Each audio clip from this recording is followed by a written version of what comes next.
मेरे प्यारे देशवासियों, नमस्कार। हाल ही में 4 अप्रैल से 15 अप्रैल तक ऑस्ट्रेलिया में 21वें कॉमनवेल्थ गेम्स का आयोजन हुआ। भारत सहित दुनिया के 71 देशों ने इसमें हिस्सा लिया। जब इतना बड़ा आयोजन हो, विश्व भर से आए हजारों खिलाड़ी इसमें भाग ले रहे हो, कल्पना कर सकते हैं कैसा माहौल होगा। जोश, जज्बा, उत्साह, आशाएं, आकांक्षाएं, कुछ कर दिखाने का संकल्प। जब इस तरह का माहौल हो तो कौन इससे अपने आप को अलग रख सकता है।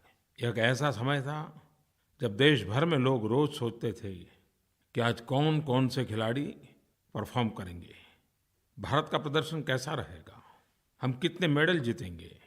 और बहुत स्वाभाविक भी था, हमारे खिलाड़ियों ने भी देशवासियों की उम्मीदों पर खरा उतरते हुए बेहतरीन प्रदर्शन किया और एक के बाद एक मेडल जीतते ही चले गए। चाहे शूटिंग हो, रेसलिंग हो, वेट लिफ्टिंग हो, टेबल टेनिस हो या बैडमिंटन हो, भारत ने रिकॉर्ड प्रदर्शन किया। 26 गोल्ड, 20 सिल्वर, 20 ब्रॉन्ज। भारत ने करीब-करीब कुल 66 पदक जीते। हर भारतीय को ये सफलता गर्व दिलाती है। पदक जीतना खिलाड़ियों के लिए गर्व और खुशी की बात होती ही है। यह पूरे देश के लिए, सभी देशवासियों के लिए अत्यंत गौरव का पल होता है।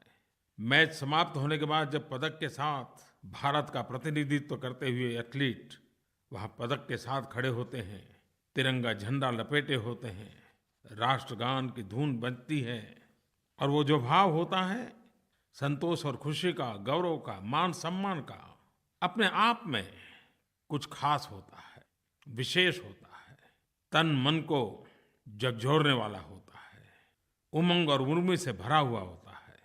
हम सब एक भाव से भर जाते हैं। शायद उस भावों को व्यक्त करने के लिए मेरे पास शब्द भी कम पड़ जाएंगे, लेकिन मैंने इन खिलाड़ियों से जो सुना, मैं आपको सुनाना चाहता हूँ। मुझे तो गर्व होता है, आपको भी गर्व होगा।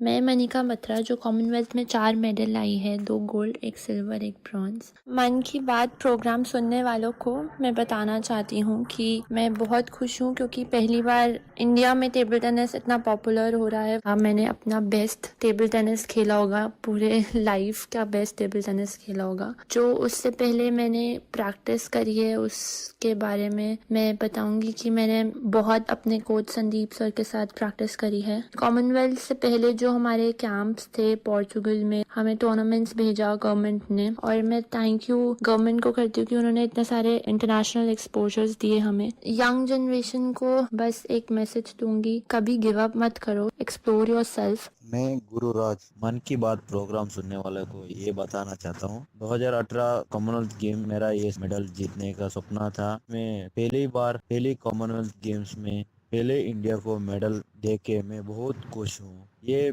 मेडल मेरा गांव कुंदापुरा और मेरा स्टेट कर्नाटका और मेरा कंट्री को ये डेडिकेट करता हूँ। मैंने 21st कॉमनवेल्थ गेम्स में इंडिया के लिए फर्स्ट गोल्ड मेडल जीता था, तो इसी में मुझे बहुत खुशी हुआ। मेरी भी एक ड्रीम थी इंडिया के लिए और मणिपुर के लिए एक अच्छा वाला प्लेयर्स बनने के लिए। तो मैंने सारे मूवी में देखती है, जैसे कि मणिपुर का मेरी दीदी, और वो सब कुछ देखने के बाद मुझे भी ऐसे सोचा था कि इंडिया के लिए, मणिपुर के लिए अच्छा वाला प्लेयर बनना चाहती हूँ। ये मेरा सक्सेसफुल होने के कारण मेरा डिसिप्लिन भी है और sincerity, dedication and hard work.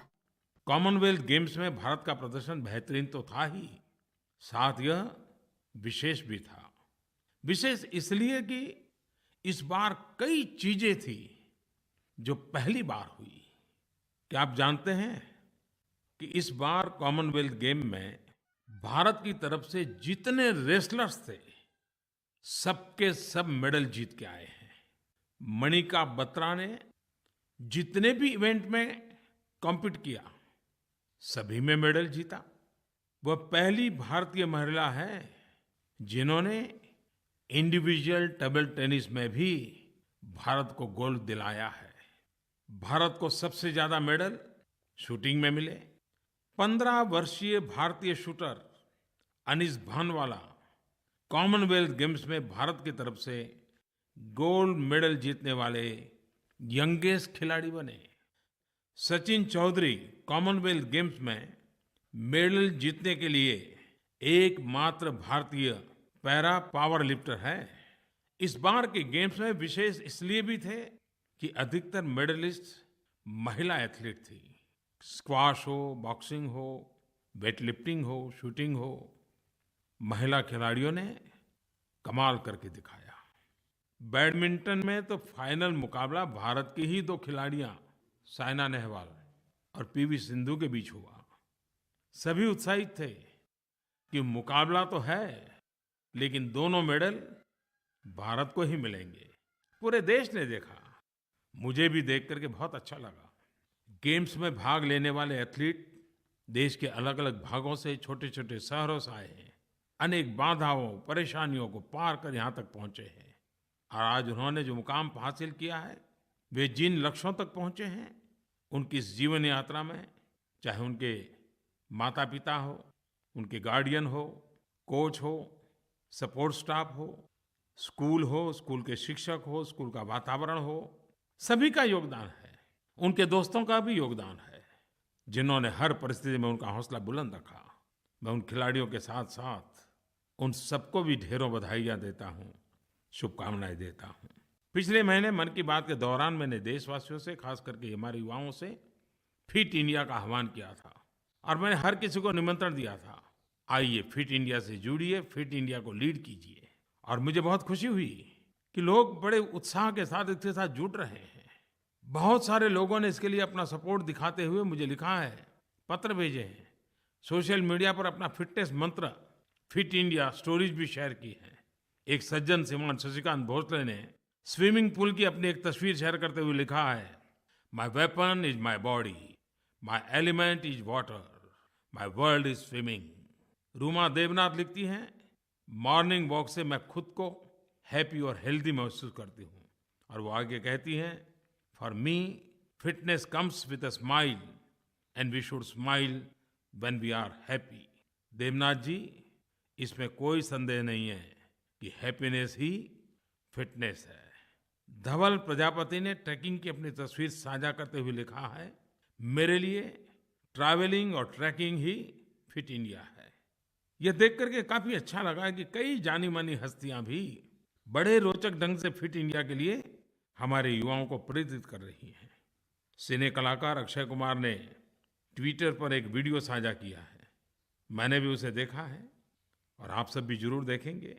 इसमें वो वुडन बीड्स के साथ एक्सरसाइज करते हुए नजर आ रहे हैं और उन्होंने कहा कि यह एक्सरसाइज पीठ और पेट की मांसपेशियों के लिए काफी लाभदायक है। एक और उनका वीडियो भी प्रचलित हो गया है, जिसमें वो लोगों के साथ वॉलीबॉल पर हाथ आजमा रहे हैं।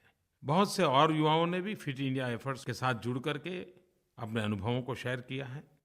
मैं समझता हूँ कि इस तरह के आंदोलन हम सभी के लिए, पूरे देश के लिए बेहद फायदेमंद है। और एक बात तो मैं जरूर कहूँगा, बिना खर्चे का फिट इंडिया का मूवमेंट का नाम है योग। फिट इंडिया अभियान में योग का विशेष महिमा है और आप भी तैयारी में लग गए होंगे। 21 जून अंतर्राष्ट्रीय योग दिवस का महात्मा तो अब पूरे विश्व ने स्वीकार किया है। आप भी अभी से तैयारी कीजिए, अकेले नहीं, आपका शहर, आपका गांव, आपका इलाका, आपकी स्कूल, आपकी कॉलेज, हर कोई, किसी भी उम्र का, पुरुष हो, स्त्री हो, योग से जोड़ने के लिए प्रयास करना चाहिए। संपूर्ण शारीरिक विकास के लिए, मानसिक विकास के लिए, मानसिक संतुलन के लिए योग का क्या उपयोग है, अब हिंदुस्तान में और दुनिया में बताना नहीं पड़ता है। और आपने देखा होगा कि एक एनिमेटेड वीडियो जिसमें मुझे दिखाया गया है, वो इन दिनों काफ़ी प्रचलित हो रहा है। एनिमेशन वालों को मैं इसलिए भी बधाई देता हूं कि उन्होंने बहुत बारीकी से जो काम एक टीचर कर सकता है, वो एनिमेशन से हो रहा है। आपको भी जरूर इसका लाभ मिलेगा। मेरे नौजवान साथियों, आप तो अब एग्जाम के चक्कर से निकल करके अब छुट्टियों की चिंता में लगे होंगे। छुट्टियां कैसे मनाना, कहाँ जाना सोचते होंगे। मैं आज आपको एक नए काम के लिए निमंत्रण देने के लिए बात करना चाहता हूँ। और मैंने देखा है कि बहुत सारे नौजवान इन दिनों कुछ न कुछ नया सीखने के लिए भी अपना समय बिताते हैं। समर इंटर्नशिप का महात्म्य बढ़ता चला जा रहा है और नौजवान भी उसकी तलाश करते रहते हैं। और वैसे भी इंटर्नशिप अपने आप में एक नया अनुभव होता है। चार दीवारी के बाहर, कागज कलम से, कंप्यूटर से दूर, जिंदगी को नए तरीके से जीने का, अनुभव करने का अवसर मिलता है। मेरे नौजवान साथियों, एक विशेष इंटर्नशिप के लिए मैं आज आपसे आग्रह कर रहा हूँ। भारत सरकार के 3 मंत्रालय, स्पोर्ट्स हो, एचआरडी हो, ड्रिंकिंग वाटर का डिपार्टमेंट हो, सरकार के 3-4 मंत्रालय ने मिल करके एक स्वच्छ भारत समर इंटर्नशिप 2018 ये लॉन्च किया है। कॉलेज के छात्र छात्राएं, एनसीसी के नौजवान, एनएसएस के नौजवान, नेहरू युवा केंद्र के नौजवान जो कुछ करना चाहते हैं समाज के लिए, देश के लिए, और कुछ सीखना चाहते हैं, समाज के बदलाव में जो अपने आप को जोड़ना चाहते हैं, निमित्त बनना चाहते हैं, एक सकारात्मक ऊर्जा को लेकर के समाज में कुछ न कुछ कर गुजरने का इरादा है, उन सब के लिए अवसर है। और इससे स्वच्छता को भी बल मिलेगा। और जब हम 2 अक्टूबर से महात्मा गांधी की 150वीं जयंती मनाएंगे, उसके पहले हमें कुछ करने का संतोष मिलेगा। और मैं ये भी बता दूं कि जो उत्तम से उत्तम इंटर्न्स होंगे, जो कॉलेज उत्तम काम किया होगा, विश्वविद्यालय ने किया होगा, ऐसे सबको राष्ट्रीय स्तर पर पुरस्कार दिए जाएंगे। इस इंटर्नशिप को सफलतापूर्वक पूरा करने वाले प्रत्येक इंटर्न को स्वच्छ भारत मिशन द्वारा एक सर्टिफिकेट दिया जाएगा।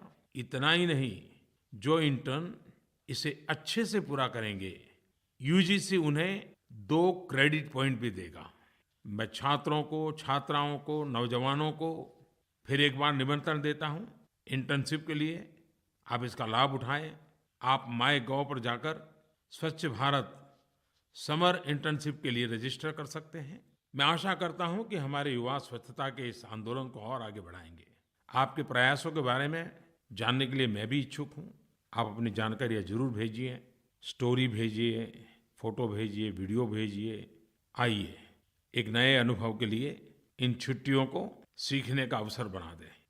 मेरे प्यारे देशवासियों, जब भी मौका मिलता है तो दूरदर्शन पर गुड न्यूज़ इंडिया इस कार्यक्रम को जरूर देखता हूं।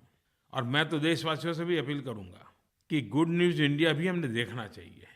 और वहां में पता चलता है कि हमारे देश के किस किस कोने में कितने कितने लोग किस किस प्रकार से अच्छा काम कर रहे हैं, अच्छी बातें हो रही हैं।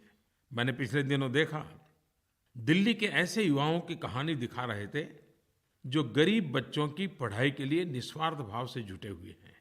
इन नौजवानों के समूह ने दिल्ली में स्ट्रीट चाइल्ड को और झुग्गियों में रहने वाले बच्चों की शिक्षा के लिए एक बड़ा अभियान छेड़ दिया है।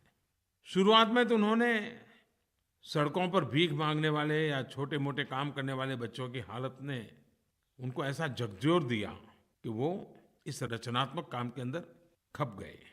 दिल्ली की गीता कॉलोनी के पास की झुग्गियों में 15 बच्चों से प्रारंभ हुआ ये अभियान आज राजधानी के 12 स्थानों पर 2000 बच्चों से जुड़ चुका है। इस अभियान से जुड़े युवा, शिक्षक अपनी व्यस्त दिनचर्या से 2 घंटे का फ्री टाइम निकालकर सामाजिक बदलाव के इस भगीरथ प्रयास में जुटे हुए हैं। भाइयों बहनों, उसी प्रकार से उत्तराखंड के पर्वतीय क्षेत्र के कुछ किसान देश भर के किसानों के लिए प्रेरणा स्रोत बन गए हैं। उन्होंने संगठित प्रयासों से न सिर्फ अपना बल्कि अपने क्षेत्र का भी भाग्य बदल डाला। उत्तराखंड के बागेश्वर में मुख्य रूप से मंडुवा, चौलाई, मक्का या जौ की फसल होती है। ये आयरन रिच है और आयरन रिच लौह तत्व से सभर ये बिस्किट गर्भवती महिलाओं के लिए तो एक प्रकार से बहुत उपयोगी होते हैं।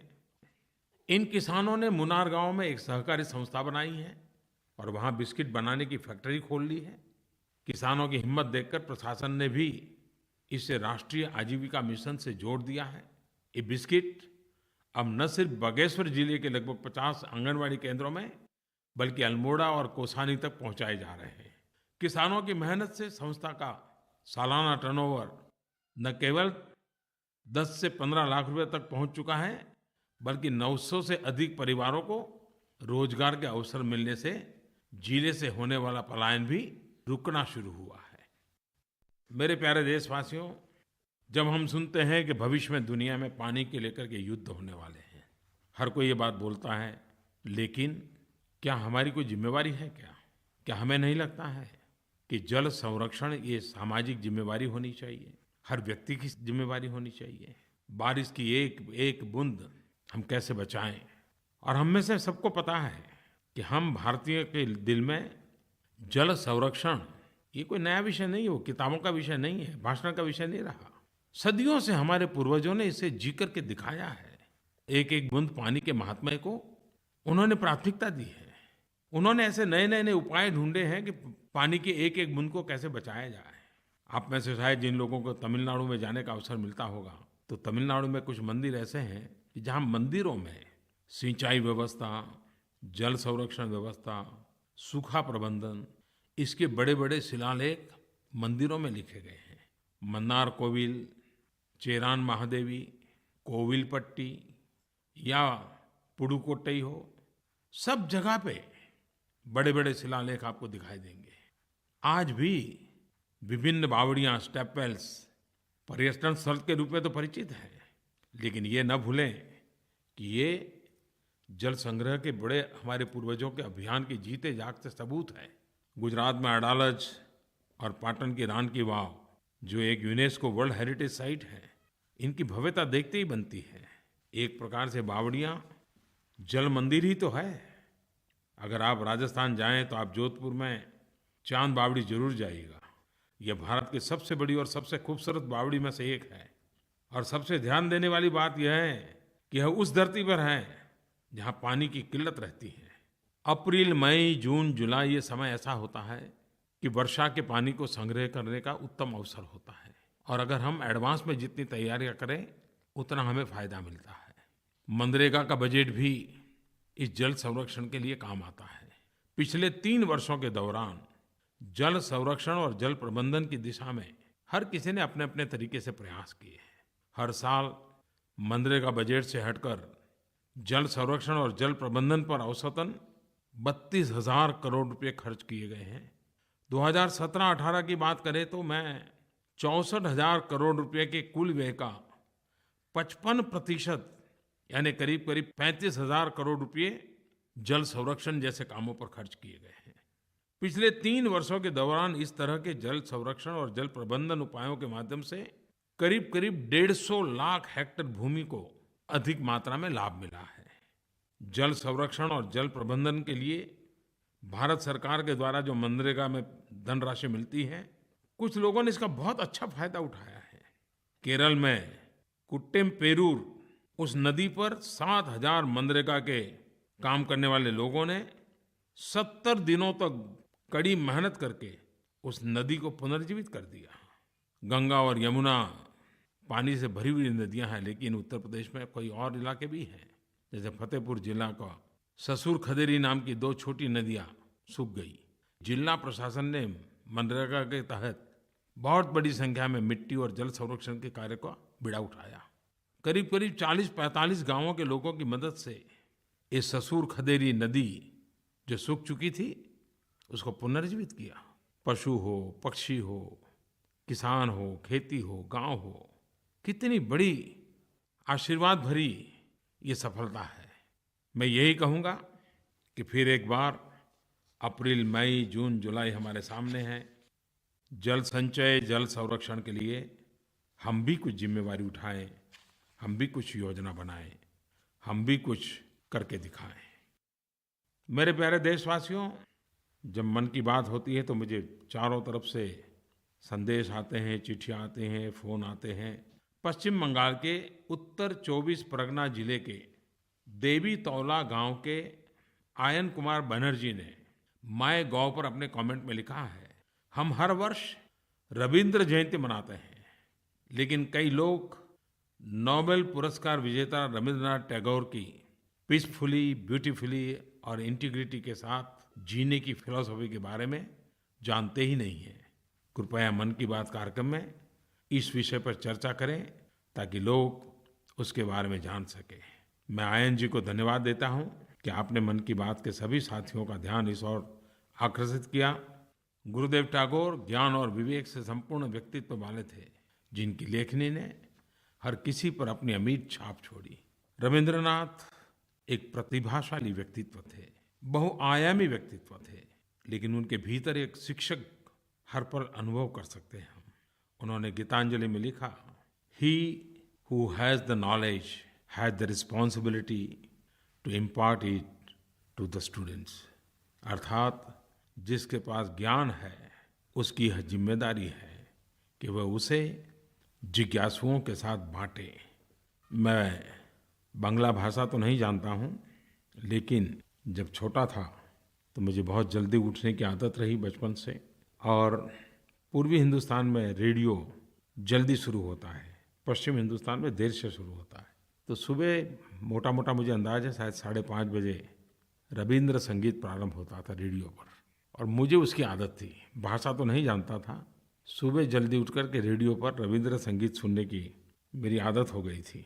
और जब आनंद लोके और आगुनेर परोश मोनी ये कविताएं सुनने का जब अवसर मिलता था तो मन को बड़ी ही चेतना मिलती थी। आपको भी रविंद्र संगीत ने, उनकी कविताओं ने जरूर प्रभावित किया होगा। मैं रविंद्रनाथ टैगोर को आदरपूर्वक अंजलि देता हूँ। मेरे प्यारे देशवासियों, कुछ ही दिनों में रमजान का पवित्र महीना शुरू हो रहा है। विश्व भर में रमजान का महीना पूरी श्रद्धा और सम्मान से मनाया जाता है। रोजे का सामूहिक पहलू यह है कि जब इंसान खुद भूखा होता है तो उसको दूसरों की भूख का भी एहसास होता है। जब वो खुद प्यासा होता है तो दूसरों की प्यास का उसे एहसास होता है। पैगंबर मोहम्मद साहब की शिक्षा और उनके संदेश को याद करने का ये अवसर है। उनके जीवन से समानता और भाईचारे के मार्ग पर चलना ये हमारी जिम्मेवारी बनती है। एक बार एक इंसान ने पैगंबर साहब से पूछा, इस्लाम में कौन सा कार्य सबसे अच्छा है? पैगंबर साहब ने कहा, किसी गरीब और जरूरतमंद को खिलाना और सभी से सद्भाव से मिलना, चाहे आप उन्हें जानते हो या न जानते हो। पैगंबर मोहम्मद साहब ज्ञान और करुणा में विश्वास रखते थे। उन्हें किसी बात का अहंकार नहीं था। वे कहते थे कि अहंकार ही ज्ञान को पराजित करता रहता है। पैगंबर मोहम्मद साहब का मानना था कि यदि आपके पास कोई भी चीज आपकी आवश्यकता से अधिक है तो आप उसे किसी जरूरतमंद व्यक्ति को दें। इसलिए रमजान में दान का भी काफी महत्व है। लोग इस पवित्र माह में जरूरतमंदों को दान देते हैं। पैगंबर मोहम्मद साहब का मानना था, कोई व्यक्ति अपनी पवित्र आत्मा से अमीर होता है, न कि धन दौलत से। मैं सभी देशवासियों को रमजान के पवित्र महीने की शुभकामनाएं देता हूं, और मुझे आशा है कि यह अवसर लोगों को शांति और सद्भावना के उनके संदेशों पर चलने की प्रेरणा देगा। मेरे प्यारे देशवासियों, बुद्ध पूर्णिमा प्रत्येक भारतीय के लिए एक विशेष दिवस है। हमें गर्व होना चाहिए कि भारत करुणा, सेवा और त्याग की शक्ति दिखाने वाले महामानव भगवान बुद्ध की धरती है, जिन्होंने विश्व भर में लाखों लोगों का मार्गदर्शन किया। ये बुद्ध पूर्णिमा भगवान बुद्ध को स्मरण करते हुए उनके रास्ते पर चलने का प्रयास करने का, संकल्प करने का और चलने का हम सबका दायित्व को पुनः स्मरण कराता है। भगवान बुद्ध समानता, शांति, सद्भाव और भाईचारे की प्रेरणा शक्ति है। ये वैसे मानवीय मूल्य हैं जिनकी आवश्यकता आज के विश्व में सर्वाधिक है। बाबा साहब डॉक्टर अंबेडकर जोर देकर कहते हैं कि उनके सोशल फिलॉसफी में भगवान बुद्ध की बड़ी प्रेरणा रही है। उन्होंने कहा था, my social philosophy may be said to be enshrined in 3 words, liberty, equality and fraternity. My philosophy has roots in religion and not in political science. I have derived them from the teaching of my master, the Buddha. बाबा साहब ने संविधान के माध्यम से दलित हो, पीड़ित हो, शोषित हो, वंचित हो, हाशिए पर खड़े करोड़ों लोगों को सशक्त बनाया। करुणा का इससे बड़ा उदाहरण नहीं हो सकता। लोगों की पीड़ा के लिए यह करुणा भगवान बुद्ध के सबसे महान गुणों में से एक थी। ऐसा कहा जाता है कि बौद्ध भिक्षु विभिन्न देशों की यात्रा करते रहते थे। वो अपने साथ भगवान बुद्ध के समृद्ध विचारों को लेकर के जाते थे और ये सभी काल में होता रहा है। समूचे एशिया में भगवान बुद्ध की शिक्षाएं हमारे विरासत में मिली हैं। वो हमें अनेक एशियाई देशों जैसे चीन, Japan, Korea, Thailand, Cambodia, Myanmar, कई अनेक देश, वहाँ बुद्ध की इस परंपरा, बुद्ध की शिक्षा जड़ों में जुड़ी हुई है। और यही कारण है कि हम बुद्धिस्ट टूरिज्म के लिए इंफ्रास्ट्रक्चर विकसित कर रहे हैं, जो दक्षिण पूर्व एशिया के महत्वपूर्ण स्थानों को भारत के खास बौद्ध स्थलों के साथ जोड़ता है। मुझे इस बात की भी अत्यंत प्रसन्नता है कि भारत सरकार कई बौद्ध मंदिरों के पुनरुद्धार कार्यों में भागीदार है। इसमें म्यांमार में बागान में सदियों पुराना वैभवशाली आनंदा मंदिर भी सम्मिलित है। आज विश्व में हर जगह टकराव और मानवीय पीड़ा देखने को मिलती है। भगवान बुद्ध की शिक्षा घृणा को दया से मिटाने की राह दिखाती है। मैं दुनिया भर में फैले हुए भगवान बुद्ध के प्रति श्रद्धा रखने वाले, करुणा के सिद्धांतों में विश्वास करने वाले सबको बुद्ध पूर्णिमा की मंगलमय कामना करता हूँ। भगवान बुद्ध से पूरी दुनिया के लिए आशीर्वाद मांगता हूँ, ताकि हम उनकी शिक्षा पर आधारित एक शांतिपूर्ण और करुणा से भरे विश्व का निर्माण करने में अपनी जिम्मेवारी निभा सकें।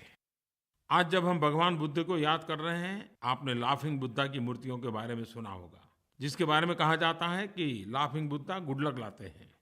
लेकिन बहुत कम लोग जानते हैं कि स्माइलिंग बुद्धा भारत के रक्षा इतिहास के एक महत्वपूर्ण घटना से भी जुड़ी हुई है। अब आप सोचते रहे होंगे कि स्माइलिंग बुद्धा और भारत की सैन्य शक्ति के बीच क्या संबंध है। आपको याद होगा, आज से 20 वर्ष पहले 11 मई 1998 शाम को तत्कालीन भारत के प्रधानमंत्री श्री अटल बिहारी वाजपेयी जी ने राष्ट्र को संबोधित करते हुए कहा था, उनकी बातों ने पूरे देश को गौरव, पराक्रम और खुशी के पल से भर दिया था। विश्व भर में फैले हुए भारतीय समुदाय में एक नए आत्मविश्वास उजागर हुआ था। वो दिन था बुद्ध पूर्णिमा का। 11 मई 1998 भारत के पश्चिमी छोर पर राजस्थान के पोखरण में परमाणु परीक्षण किया गया था। उसे 20 वर्ष हो रहे हैं और ये परीक्षण भगवान बुद्ध के आशीर्वाद के साथ बुद्ध पूर्णिमा के दिन किया गया था। भारत का परीक्षण सफल रहा और एक तरह से कहें तो विज्ञान और तकनीक के क्षेत्र में भारत ने अपनी ताकत का प्रदर्शन किया था। हम कह सकते हैं कि वो दिन भारत के इतिहास में उसकी सैन्य शक्ति के प्रदर्शन के रूप में अंकित है। भगवान बुद्ध ने दुनिया को दिखाया है इनर स्ट्रेंथ, अंतर्मन की शक्ति शांति के लिए आवश्यक है। इसी तरह जब आप एक देश के रूप में मजबूत होते हैं तो आप सबके साथ शांतिपूर्ण रह भी सकते हैं।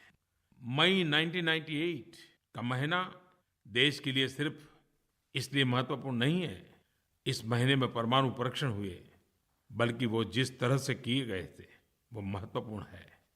इसने पूरे विश्व को दिखाया कि भारत की भूमि महान वैज्ञानिकों की भूमि है और एक मजबूत नेतृत्व के साथ भारत नित नए मुकाम और ऊंचाइयों को हासिल कर सकता है। अटल बिहारी वाजपेयी जी ने मंत्र दिया था, जय जवान, जय किसान, जय विज्ञान। आज जब हम 11 मई 1998 उसका 20वां वर्ष मनाने जा रहे हैं, तब भारत की शक्ति के लिए अटल जी ने जो जय विज्ञान का हमें मंत्र दिया है, उसे आत्मसात करते हुए आधुनिक भारत बनाने के लिए, शक्तिशाली भारत बनाने के लिए, समर्थ भारत बनाने के लिए हर युवा योगदान देने का संकल्प करें, अपने सामर्थ्य को भारत के सामर्थ्य का हिस्सा बनाएं। देखते ही देखते जिस यात्रा को अटल जी ने प्रारंभ किया था, उसे आगे बढ़ाने का एक नया आनंद, नया संतोष हम भी प्राप्त कर पाएंगे। मेरे प्यारे देशवासियों, फिर मन की बात में मिलेंगे, तब और बातें करेंगे। बहुत बहुत धन्यवाद।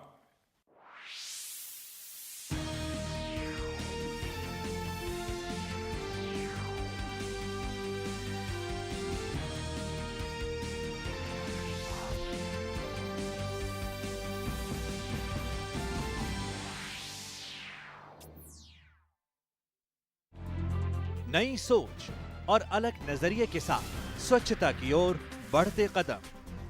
प्रधानमंत्री